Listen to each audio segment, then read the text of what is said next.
Hello everyone, it's Dr. Dave. Hopefully you're all doing well. You had a nice start to the week. You're looking forward to your Tuesday today. Coming at you on behalf of the Toronto Neck and Back Pain Clinic with your daily health update. It is Tuesday, April 13th, 2021. I'm going to look at 6 areas of health and wellness today. Somewhere around this video, you can read through all 6 of those areas. If you'd like a copy, you can DM us on social, send us an email, give us a call at the clinic. We'll be sure to get that to you.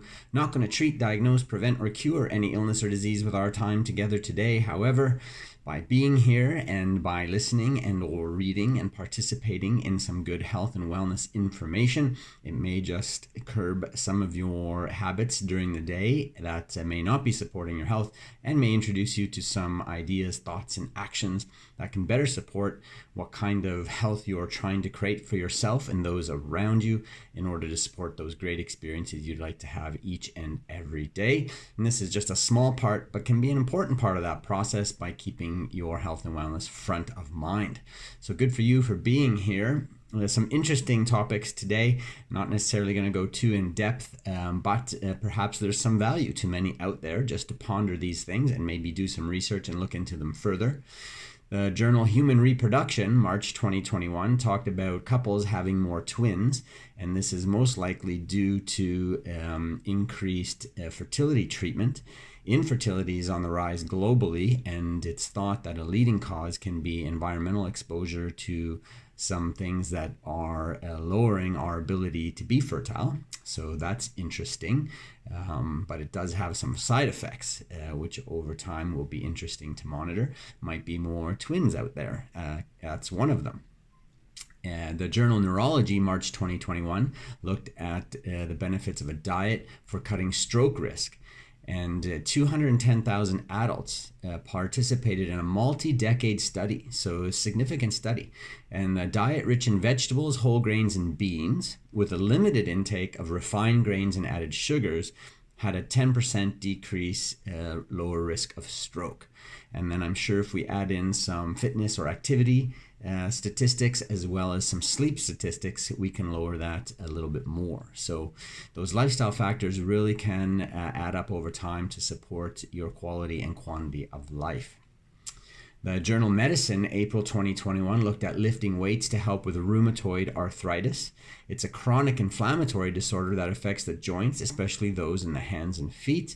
And a review of data from 17 randomized controlled trials revealed that resistance training can reduce joint pain and improve quality of life in rheumatoid arthritis patients.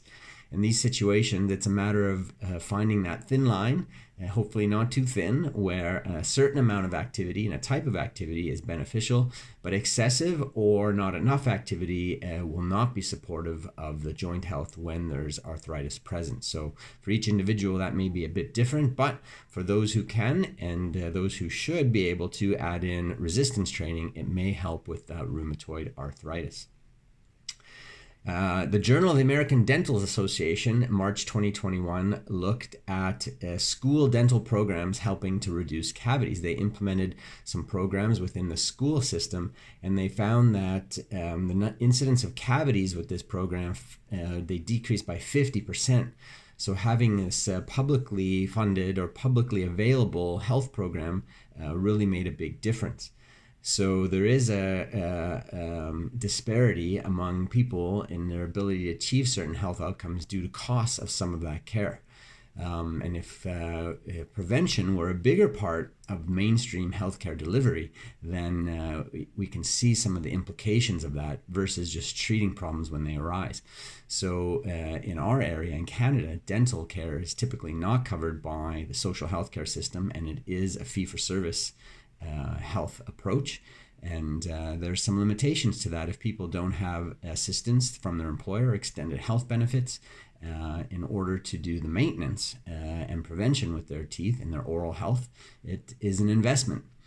And they found that when they remove that barrier and make it available, at least in children in these schools, that the incidence of cavities decreases. And so if we extrapolate that and we just pretend that we were to roll that out across other aspects of taking care of ourselves, whether it's fitness, whether it's nutrition, and whether or not we focus on some of the leading causes of illness and disease in North America, the chronic diseases, such as heart disease, cancer, diabetes especially, that if we had more publicly funded programs and more public support available to people in a preventative fashion, that we could probably put a big dent. Let's hope we could. Let's be optimistic and say we could in some of these healthcare problems. But it would still be up to society to embrace the habits and make the choices. And regardless, everyone has the ability to try and make some improvement in that direction with all of these considerations, regardless of socioeconomic factors. But it would be easier if we made it available to everyone equally, perhaps. A good discussion for a Tuesday. The Journal of Attention Disorders, March 2021, looked at children with ADHD, and it came up with the conclusion that they were more likely to smoke as adults. So I don't know what to do with that information.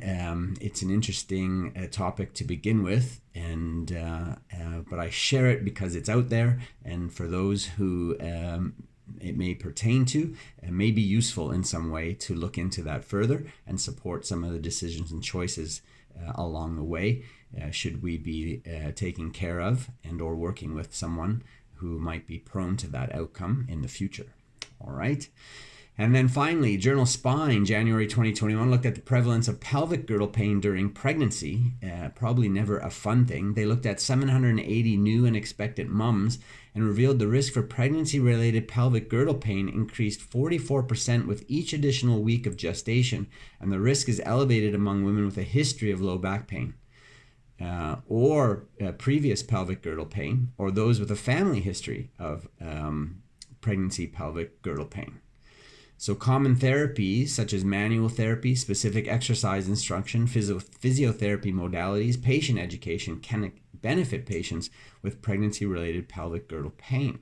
So if you have discomfort from bringing this new creation into the world, there is some help out there for you. Do go seek out some care. It may not only help support that third trimester of the pregnancy, but may also help in improving the time and the effort with those 3 stages of the delivery process. All right. So there you have it. Some good information, daily health update for Tuesday. I hope you have a wonderful day. Take care of each other out there. Keep smiling. Keep doing what you do, and feed your soul with some positive stuff. Make sure you're living the life that you would like to live, that you were maybe feel like you were made to do. And if you're not, then take little steps every day to try and head in that direction. It's always time and effort well spent, just like when it comes to taking care of your health. We'll catch up with you tomorrow, Wednesday, middle of the week, with your next daily health update. And we'll speak with you then. Take care.